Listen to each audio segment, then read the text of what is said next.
Ruhdan kalbe indirmezseniz bir anlamı yok.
Do not the unbelievers see أن السماوات والأرض كانت رتقا ففتقناهما, that the heavens and the earth were joined together and we clove them asunder.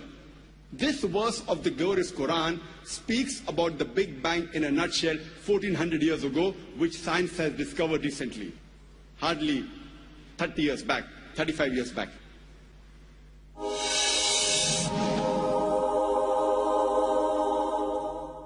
The glorious Quran says in Surah Fussilat, chapter number 41, verse number 11, moreover, he comprehended in his design the sky when it was smoke, and said to it and the earth, come ye together willingly or unwillingly, and they said, we come in willing obedience. Allah subhanahu wa ta'ala says that he said to the sky when it was smoke, come ye together along with the earth willingly, unwillingly, and they said, we come together in willing obedience. Today the scientists, they tell us that initially the celestial matter of the universe, it was in the form of gas. And the Arabic word used in this verse of Surah Fussilat chapter 41, verse number 11 is dukhan. Dukhan does not merely mean gas, it specifically means smoke. And today scientists say that smoke is a more closer and more scientific as compared to gas, because that time it was hot. Imagine, the Quran mentions 1400 years ago, which we discovered recently, that the initial celestial matter of the universe, it was in the form of smoke. Previously, the human beings, we thought that the earth on which we live, it is flat. It was in 1577, Sir Francis Drake, when he sailed around the earth, he proved that the earth was spherical. Quran mentions in Surah Luqman, chapter number 31, verse number 29, it is Allah subhanahu wa ta'ala who merges the night into day and merges the day into night. Alam tara anna Allaha yuliju layla fil nahari wa yuliju nahara fil layli. It is Allah subhanahu wa ta'ala who merges the night into the day and merges the day into the night. Merging is a gradual and slow process. The night slowly and gradually merges into the day, and the day slowly and gradually merges into the night. If the earth was flat, there would have been a sudden change. It would have been a gradual process of night merging into the day and day merging into the night. Allah gives a similar message in Surah Az-Zumar, chapter number 39, verse number 5. It is Allah subhanahu wa ta'ala who overlaps the night unto the day and overlaps the day unto the night. The Arabic word used here is kawara, which means to overlap or coil. So the Quran says it is Allah subhanahu wa ta'ala who overlaps or coils the night unto the day and overlaps or coils the day unto the night. Coiling, the word kawara is used, how you coil a turban unto your head. So this overlapping and coiling of the night unto the day and the day unto the night is only possible if the shape of the earth was spherical. If it was flat, it was not possible. And Allah further says in Surah Naziat, chapter number 79, verse number 30, we have made the earth as an expanse and we have made the earth egg-shaped. Wal arda ba'da zalika dahaha. Wal arda ba'da zalika dahaha means, and then we made the earth egg-shaped. One of the meanings of daha is an expanse, and the other meaning of the Arabic word dahaha, it is derived from the Arabic word duya, which means an egg. And we know today that the earth on which we live is not completely round like a ball. It is geospherical in shape. It is flattened from the pole and it is bulging from the center. And the Arabic word duya doesn't mean a normal egg. It specifically means the egg of an ostrich. And if we analyze the shape of the egg of an ostrich, it too is geospherical in shape. Imagine, the glorious Quran mentions 1400 years ago that the shape of the earth is geospherical. It does not say spherical only, it specifically mentions like the egg of an ostrich. Previously, the scientists, they thought that the light of the moon was its own light. But Quran says in Surah Furqan, chapter number 25, verse number 61, blessed is he, that is Allah subhanahu wa ta'ala, who has made the constellations in the sky and placed therein sun, that is a lamp, having its own light, and moon, having borrowed light. The Arabic word used for the sun in the Quran, it is shams. And its light is always described as siraj, wahaj, or diya, which means a torch having a light of its own, or a blazing lamp, or a shining glory. Always the light of the sun is described as wahaj, siraj, or diya, meaning a light of its own. The Arabic word for moon is qamar, and its light is described as munir or nur, meaning borrowed light or a reflected light. There is not a single place in the Quran where the light of the moon is described as its own light. And the Arabic word for star is najam, and its light is described as zakir, meaning the light, by the time it reaches the earth, it loses its brightness, like a piercing brightness. The bright light, by the time it reaches, it consumes itself. And this message, that the sun has its own light, describing as wahaj, siraj, or diya, and the moon having borrowed light, that is munir, or reflection of nur, is mentioned in several places in the Quran, including Surah Yunus, chapter number 10, verse number 5, as well as Surah Nuh, chapter number 71, verse number 15 and 16. And the Quran says in Surah Tariq, chapter number 86, verse number 3, that what najmus saqib, describing the star, its light as saqib, that means it pierces, it's of piercing darkness. Previously, the European scientists, they believed that the earth was the center of the solar system and the universe. And all the planets, as well as the moon and the sun, it revolved around the earth. This was called as geocentrism. And this was believed since the time of Ptolemy in the 2nd century BC till as late as 16th century, until Nicholas Copernicus in 1512, he propounded the heliocentric theory of the planetary motion, and he said it is the sun which is the center of the solar system, and all the planets as well as the earth, it revolves around the sun. And later on, a German scientist by the name of Johannes Kepler, in 1609, he wrote in his book by the name Astronomia Novia, that not only do the planets and the earth, they revolve around the sun, but they also rotate about their own axis. And when I was in school, I passed my school in 1982, about more than 25 years back. There I too read that the planets and the earth, they revolve around the sun, and the planets and the earth, they rotated about their own axis.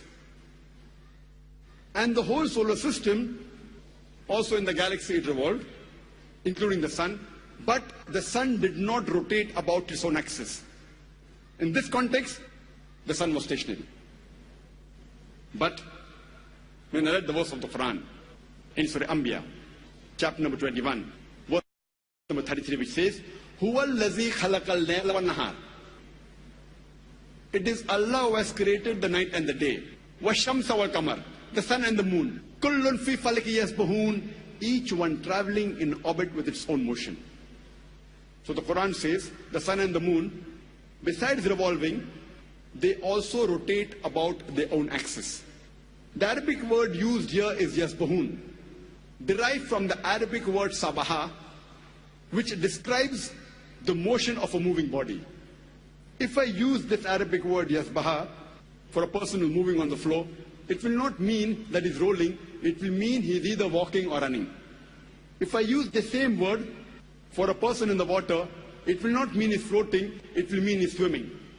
Similarly, when Allah subhanahu wa ta'ala uses the same word for a celestial body, it does not mean that it is flying in the air, it means it is moving along with its own rotation.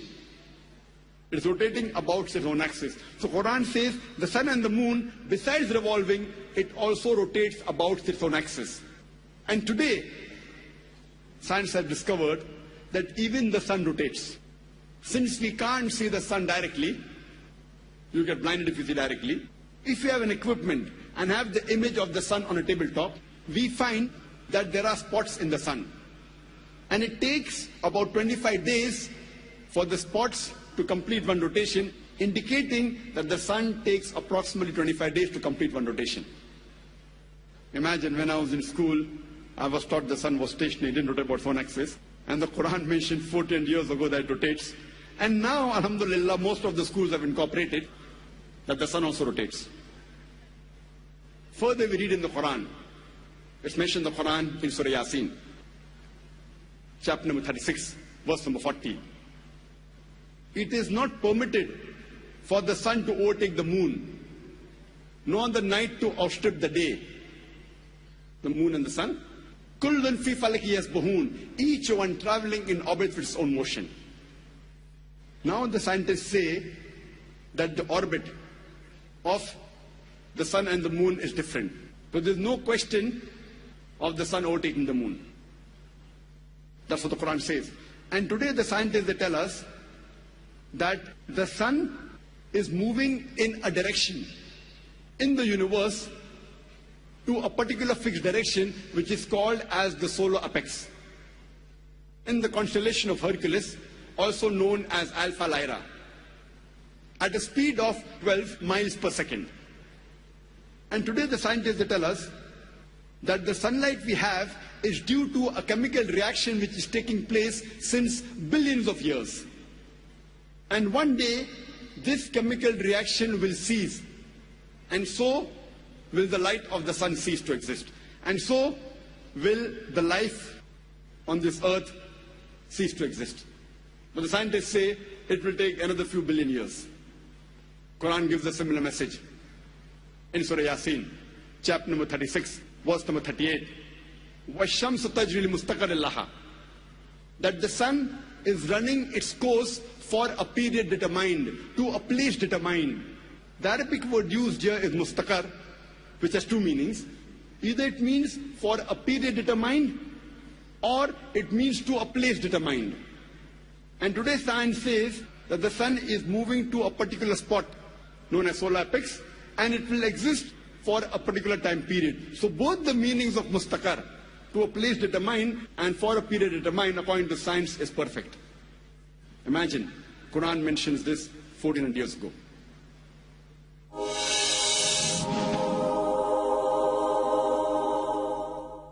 When I was in school, I had learned that there are three types of matter: solid, liquid, and gas.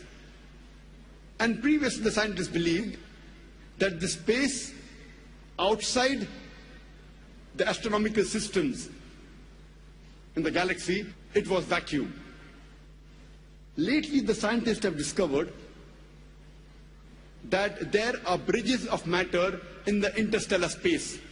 It's not vacuum, and it is called as plasma. And they say this matter is in a form of shift matter, which has equal number of positive ions as well as electrons. And the Quran mentions 1400 years ago in Surah Furqan, chapter number 25, verse number 59. It is Allah subhanahu wa ta'ala who has created the heavens and the earth, as well as things in between it. So Quran says there is matter in between the heavens and the earth, which today's science, they say that this plasma can be considered as the fourth type of matter. Today's science also tells us that the atmosphere of the earth, it acts like a filter and prevents the harmful radiations from outer space to come onto the surface of the earth. It prevents the X-rays and the ultraviolet rays to reach the surface of the earth, which is very important for the sustenance of life. If this filter of the earth's atmosphere wasn't there, then life would not exist on the face of the earth. The Quran says in Surah Anbiya, chapter number 21, verse number 32, that we have made the sky as a protected ceiling. We have made the heavens, the Arabic word is samawat. We have made the heavens, that is the sky, as a canopy well guarded.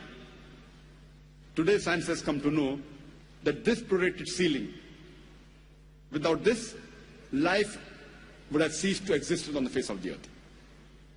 It was in 1925, a very famous scientist by the name of Edwin Hubble, and a famous astronomer, he said that the galaxies are receding. That means the universe is expanding. The Quran mentioned 1400 years ago in Surah Dhariyat, chapter number 51, verse number 47, that we have created the vastness of space. The Arabic word musyun means vastness or the expanding universe. The Quran mentions 1400 years ago that the universe is expanding, which we have come to know recently, 80 years back, 90 years back.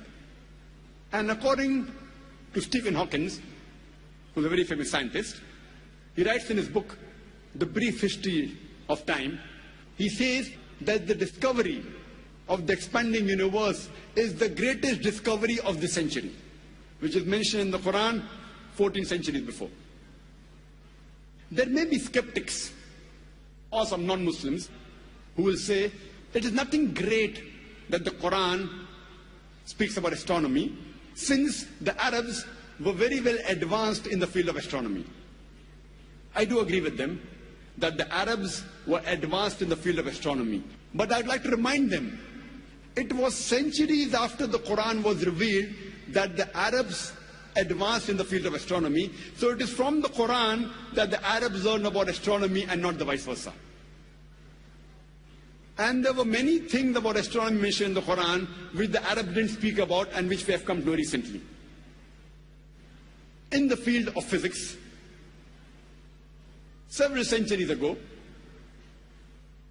there was a theory which was called as atomism. This was advanced by the Greeks, especially Democrats, who lived 2,300 years before. And according to this theory of atomism, atom is the smallest part of matter. And this was also known to the Arabs. And the Arabic word for atom, in Arabic, it's called a zarra. And the Arabs also agreed the smallest part of matter, nothing can be smaller than that. And if you read the Quran too speaks about the atom. Now, after science advanced in the field of physics, we agree that atom is the smallest particle of matter having the characteristics of the element, but an atom too can be divided. So does it mean that the Quran is outdated?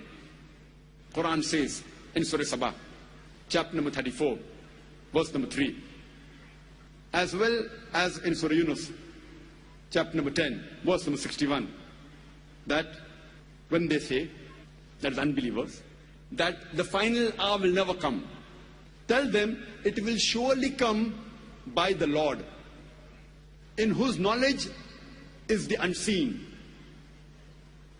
and in whose record is the smallest detail of an atom. And there is nothing smaller or greater than an atom which is not there without being mentioned in his record. Clearly, that's propitious. So the Quran says that Allah has the knowledge of the unseen. The minutest detail of the atom is mentioned. And even things greater and smaller than the atom is very clearly mentioned in his record. So the Quran mentions 1400 years ago that there are things smaller than the atom, which science has discovered recently. In the field of hydrology, we learn about the water cycle in the school. The water cycle, what we learn in the school, was first described in 1580 by Sir Bernard Palissy. And we learned in school that the water evaporates from the ocean, it forms into clouds, the clouds move, they rise, they condense, and the water falls and flows back into the ocean, and the water cycle is completed. Previously, in 7th century BC, Thales of Miletus, he said it was the spray of the ocean which was picked up by the winds which fell into the interior as rain. People did not know how did the rain fall. So in 7th century, Thales of Miletus, he said it was the spray of the ocean which was picked up by the winds and fell into the interior as rain. People did not know from where did the underground water come. And people believed, even at the time of Plato, that when the water fell, this water flowed by a secret passage into the ocean called as Tartarus. People did not know from where did the underground water come. So they thought it was the pressure of the winds on the water which forced the water into the interior. And even till as late as 17th century, people and great thinkers like Descartes believed in this theory. Even in 19th century, people believed in the Aristotle's theory that the water evaporated from the earth and cooled in mountain caverns which fed the springs. Today we know that the underground water is due to the seepage of the rainwater. And Allah says in the Quran, in Surah Zumar, chapter number 39, verse number 21, seest not thou that it is Allah subhanahu wa ta'ala who sends down water from the sky and causes it to soak in the grounds, causes springs in the ground, and then causes sown field of various colors to grow. Quran mentions in Surah Rum, chapter number 30, verse number 24. It is Allah who sends down water from the sky and then gives life to the earth after it is dead. The Quran says in Surah Mu'minun, chapter number 23, verse number 18, it is we who send down water from the sky, and we can store it, and we can even drain it easily. The Quran says in Surah Hijr, chapter number 15, verse number 22, that we cause fecundating winds. The Arabic word used is lawaki, which is the plural of lakaha, coming from laki, which means to fecundate, which means to impregnate. We cause fecundating winds. We cause winds to impregnate, and then the water falls from the sky. And today we know that science tells us that the pollen is picked up by the winds and it impregnates the clouds. And the second type is the clouds, they join together. Then there's lightning and water falls from the sky. A similar message of hydrology and water cycle is mentioned in Surah Nur, chapter number 24, verse number 43. It is Allah who makes the clouds to move gently and then causes them to join, then makes them into a heap, and then water emerges from the sky. Quran says in Surah Rum, chapter number 30, verse number 48, that it is Allah subhanahu wa ta'ala who makes the clouds to rise, then makes it into fragments, and then water falls from the sky. The Quran speaks about the water cycle in great detail. The Quran says in Surah Tariq, chapter number 86, verse number 11, وَسَمَاءِ ذَاتِ الرَّجِّ, which means by the capacity of the heavens to return. Besides the sky or the heavens acting like a protected ceiling, besides reflecting all the unwanted dangerous rays back into the space, it also returns back the water evaporation.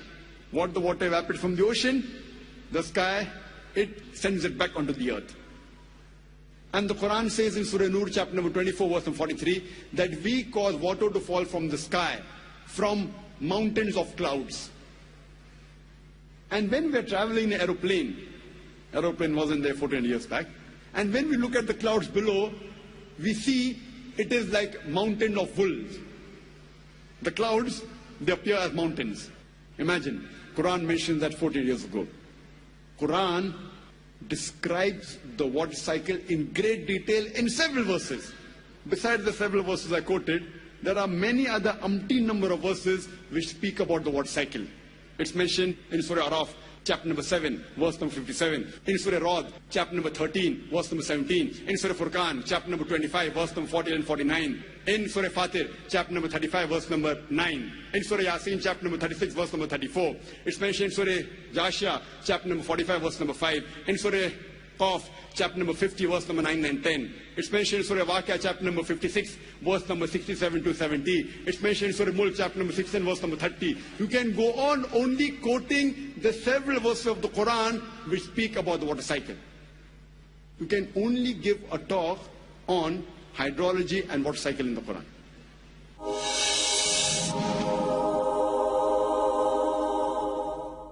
In the field of geology, and the geologists today, they tell us that the radius of the earth on which we live is approximately 3,750 miles. And the deeper layers, they are hot and fluid. It cannot sustain life. And as we keep on going superficially, it keeps on getting cooler. And the superficial crust on which we live, it is hardly less than 30 miles in thickness. And the geologists, they tell us there are high possibilities that this superficial crust on which we live, it can shake. And today the geologists tell us, they talk about the folding phenomena which gives rise to mountain ranges. And because of this folding phenomena and because of this mountain, there is stability on the earth. The Quran says in Surah Naba, chapter number 78, verse number 6 and 7. We have made the earth as an expanse. Wal jibala autada, and the mountains as stakes. The Arabic word autad means stakes or tent pegs. Like how we put a tent peg into the ground, we see only a small portion on the top, the major portion goes deep into the ground. So the Quran says the mountains are like tent pegs. And today science tells us that the mountain has got deep roots. And the portion we see on the top is only a small portion, like the tip of an iceberg. The major portion of the iceberg is in the water, and only a small portion is see on the top. And science tells us that the mountains are put firmly on the earth. And Quran gives this message 14 years ago. In Surah Naziat, chapter number 79, verse number 32. As well as Surah Jashia, chapter number 88, verse number 19, that we have placed on the earth mountains standing firm.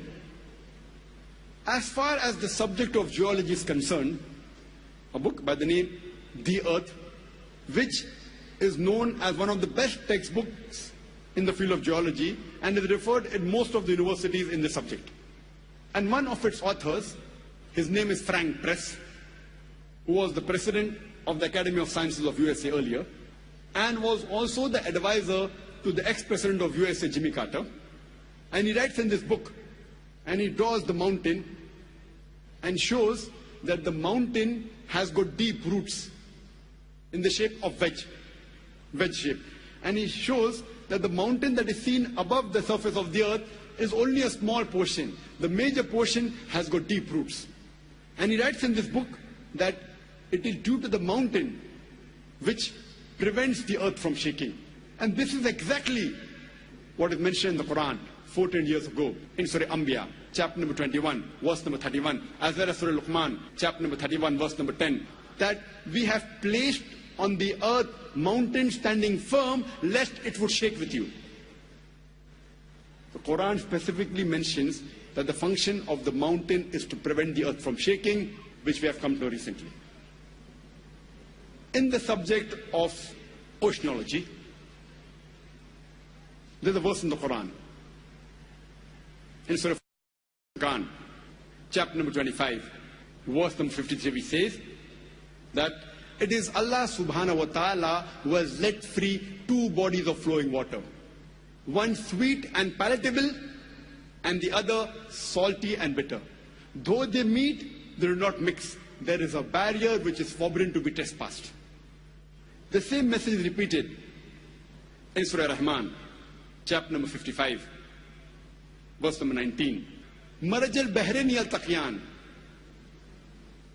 that we have let free two bodies of flowing water.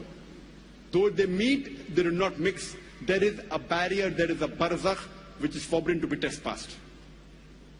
When the commentators of the Quran, when they try to understand this verse, all of us know very well, and we knew it earlier also, that there are two types of water, sweet and salty.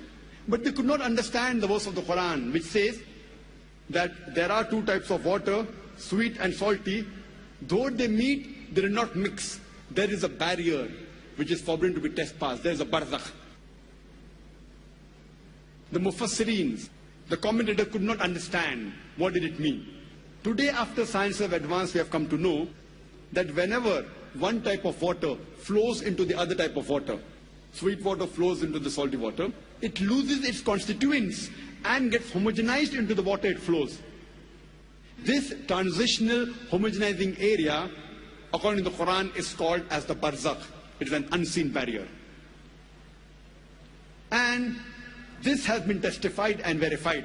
When this verse of the Quran was showed to Professor Hay, who is a very famous marine scientist and a professor in oceanology in the University of Colorado in USA. And he said that what the Quran mentions 1400 years ago has been testified by science recently. And this phenomena can be seen even with the naked eye at the Cape Point, the southernmost tip of Cape Town in South Africa, where one type of water flows to the other type. We even see that the colors of both these waters differ. Another good example is in Egypt, when River Nile flows into the Mediterranean Sea. And the best example is the Gulf Stream. It flows for thousands of miles. It starts from the Gulf of Mexico and goes to the east side of North America, travels upwards, then goes eastwards and travels to the west coast of Europe. It flows for thousands of miles, but yet the two waters are distinct. And if you're traveling in a ship towards the extreme of the Gulf Stream and take a bucket of water from the left side and a bucket of water from the right side, you'll find that one is sweet and the other is salty. Even the temperature between the two, they differ.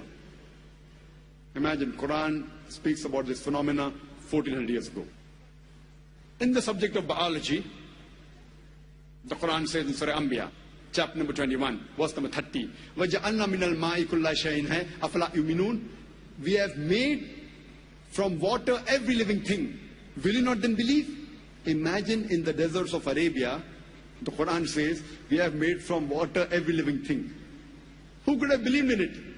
Today, after science advance, we have come to know that every living creature has got cells, and the basic substance of cell is cytoplasm, which contains about 80% water. And today, science tells us that every living creature contains about 50 to 90% water. Quran mentioned in Surah Nur, chapter number 24, verse number 45, we have created every living animal from water. The Quran says in Surah Furqan, chapter number 25, verse number 54, we have created every human being from water.